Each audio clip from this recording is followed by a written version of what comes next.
Bom, eu queria começar contando uma história de quando eu apresentei um evento, dividindo o palco com um dos caras que eu mais admiro no mundo, né? O fundador da Apple.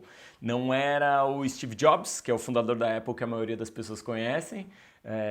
Se eu fosse fazer um evento com Steve Jobs, eu teria que ir num centro espírita ou alguma coisa parecida, mas é o cofundador da Apple, aquele que as pessoas conhecem menos, chamado Steve Wozniak.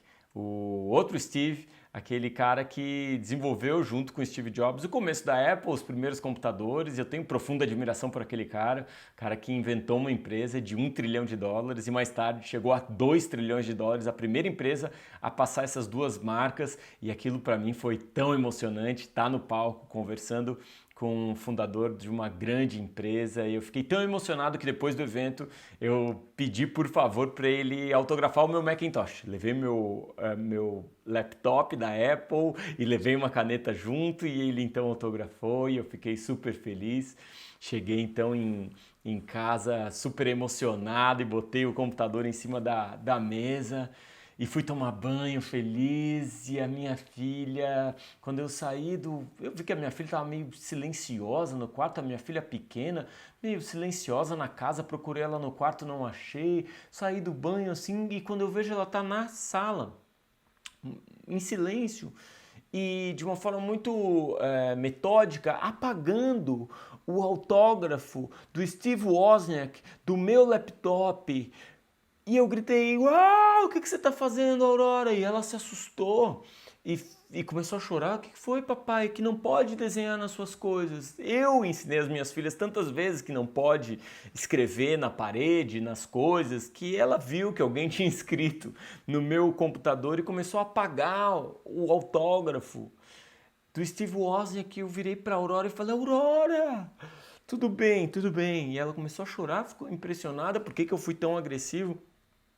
Eu disse: "Não, tudo bem." E eu tentei explicar para ela que era só um autógrafo de um cara que tinha fundado uma empresa, a maior empresa de computadores do mundo.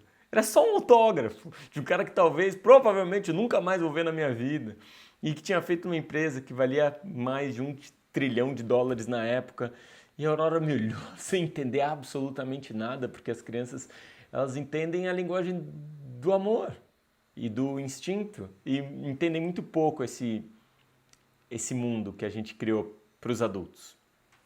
E é sobre isso que eu gostaria de falar, sobre esse mundo que a gente criou para os adultos, e sobre como em muitas situações e muito do que a gente aparentemente está só repetindo os padrões e repetindo aquilo que os outros fazem e como os outros se comportam.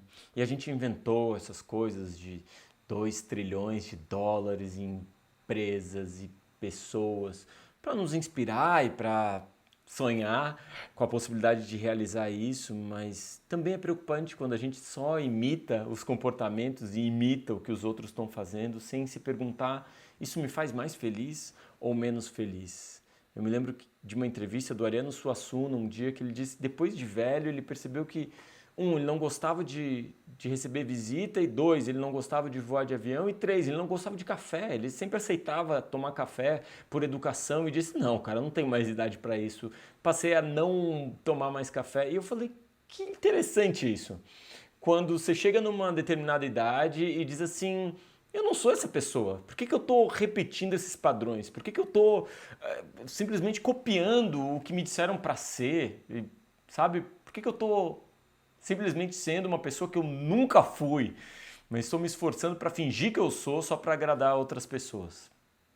E as crianças, as minhas filhas, elas chegaram na minha vida, e eu tenho duas meninas. Nesses últimos 15 anos de paternidade, eu tenho ouvido muitos questionamentos me perguntando: por que você faz isso, pai? Por que você tem que trabalhar tanto?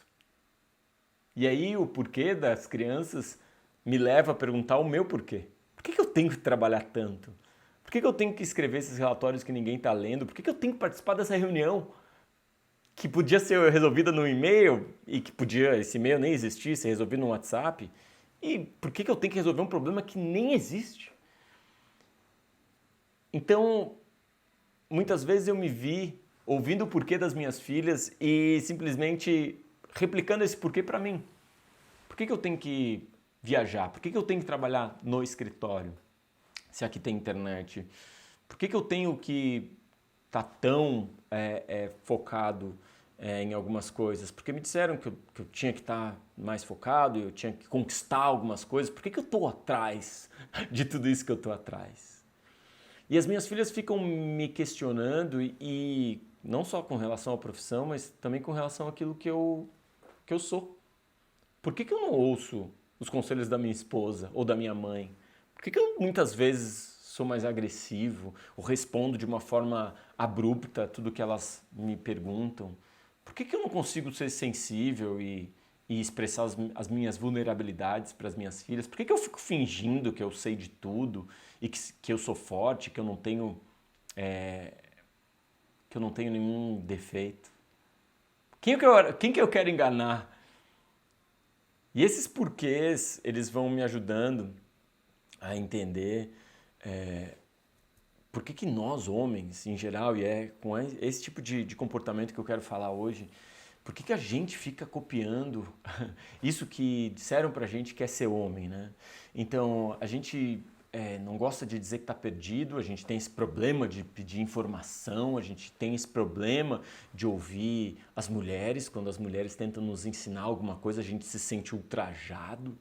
Quem elas pensam que são para me ensinar? E isso eu ouvi de um taxista. Uma vez eu estava no táxi, ele disse: eu adoro seus vídeos, eu choro, me emociono e aprendo com seus vídeos quando eu assisto seus vídeos, mas quando a minha esposa me encaminha os seus vídeos, eu digo: o que você quer dizer com isso? Você quer dizer que eu não sou um bom pai? Você quer dizer que eu tenho que melhorar muito? É isso que você quer dizer? Então ele fica indignado quando a esposa tá mandando um vídeo meu para ele. Mas quando ele acha o vídeo, ele fica tranquilo. Ou seja, a gente tem um problema quando alguém quer nos ensinar, especialmente quando esse alguém é uma mulher. E eu comecei a pensar sobre isso, sobre como a gente constrói a nossa masculinidade, como a gente constrói o que é ser homem. E desde pequeno eu me lembro, apesar de eu ser filho de mãe solo, de mãe, né, solteira, de uma mulher que me ensinou que eu não sou meu pai biológico, eu não precisava repetir os padrões do meu pai biológico de abandono, de dizer não estou preparado para isso, e quando eu então tivesse a chance de ser pai, eu poderia fazer tudo diferente. Apesar de ter tido essa mulher me ensinando o que é ser homem, eu também não consegui enxergar nela uma similaridade de gênero, então buscava nos meus amiguinhos, nos professores, nos tios, o que é ser homem. E eu me lembro de ouvir desde muito jovem que, se meninas usam rosa, você não pode usar rosa, cara. Se as meninas choram, você não chora, você não sente dor, se levanta aí, homem não chora. Ou seja, eu fui vendo que a masculinidade é construída toda em oposição àquilo que é feminino. Então, se as mulheres elas falam, o homem é mais caladão. Se elas expressam sentimentos, o homem não pode expressar seus sentimentos. E eu fui vendo que depois, na adolescência, a gente vai se distanciando ainda mais e dizendo assim, não, cara, você não pode ser amigo das meninas. Você não é amigo das meninas. As meninas são uma presa. Você vai conquistar as meninas. E quanto mais meninas você conquistar, mais homem você é. Ou seja, quanto mais infiel e poligâmico for o seu comportamento nas relações, mais homem você é para os seus similares, para os seus outros amigos, homens. Então você vai construindo essa masculinidade e aí chega na fase adolescente e começa a beber para provar para os outros que você é mais homem, e você começa a dirigir de forma violenta para provar para os outros que você é mais homem, e você começa então a desenvolver um comportamento autodestrutivo para de novo provar para os outros que você é mais homem, e você prova para os outros e os outros provam para você o tempo todo. Uma busca incessante de se autoafirmar. E eu comecei a ver aquele comportamento e vi que não ia ser uma boa coisa, cara. Porque essa autodestruição ela acaba fazendo com que os homens morram 10 anos antes das mulheres. Que os homens se suicidem 4 vezes mais do que mulheres. Os homens tenham 10 vezes mais chances de morrerem de forma violenta do que as mulheres. Mais da metade dos homens já foi zoado por expressar seus sentimentos pelos seus amigos. Então você é zoado porque você expressa os seus sentimentos. Dessa forma, então, o homem começa a abafar seus sentimentos, abafar aquilo que ele está sentindo, não faz terapia, não procura o médico. O homem se cuida menos. Consequentemente, ele desenvolve uma série de consequências disso, né? De estar abafando esses sentimentos, então ele fica mais rancoroso, mais amargo, mais agressivo e mais violento.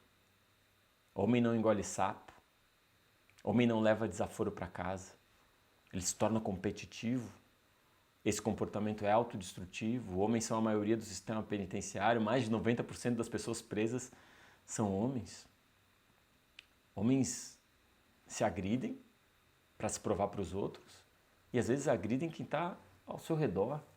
A gente vive no Brasil, que é um dos países onde mais acontece assassinato de mulheres e muitas vezes esses assassinatos são causados por homens e homens próximos dessas mulheres. A gente é possessivo com as mulheres da nossa vida, agressivo às vezes com a nossa esposa.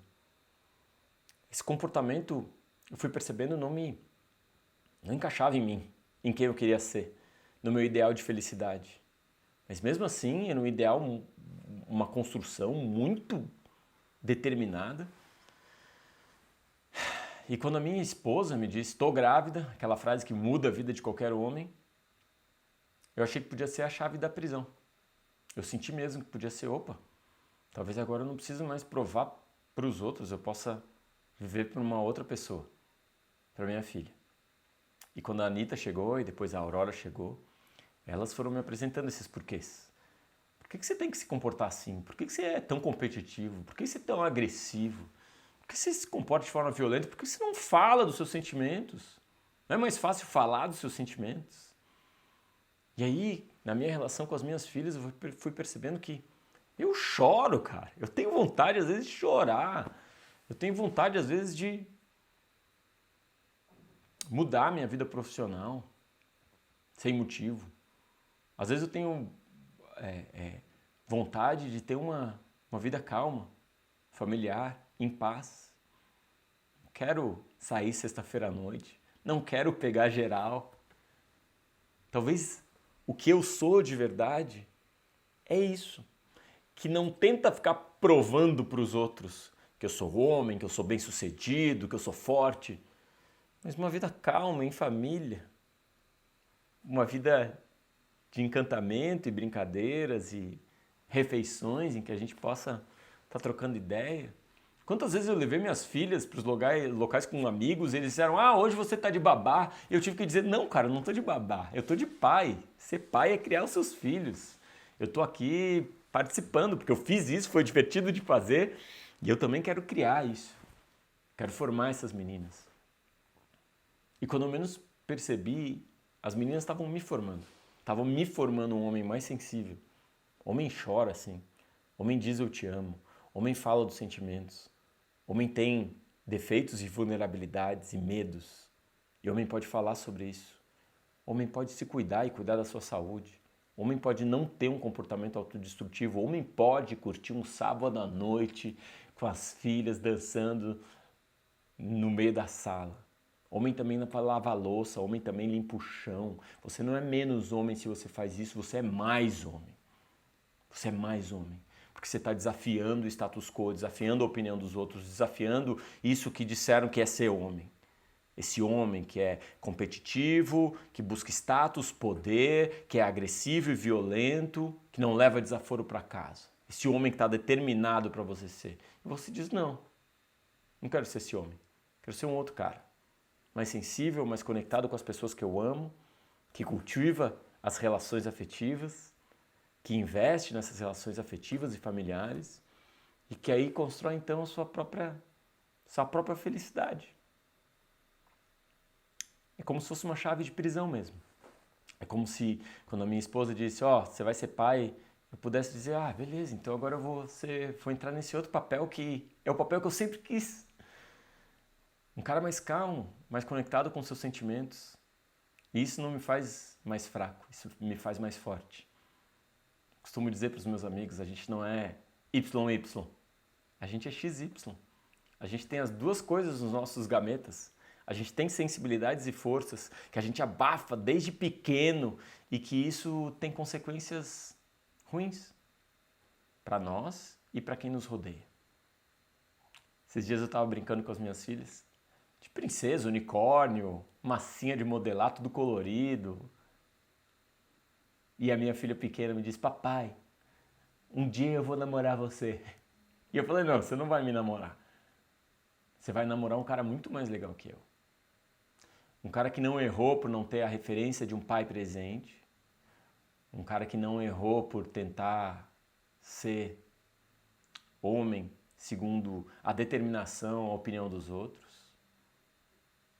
Um homem sensível, atencioso, trabalhador, mas que sabe organizar a sua agenda, que sabe organizar os afetos, a vida familiar, emocional, com o trabalho e a produtividade.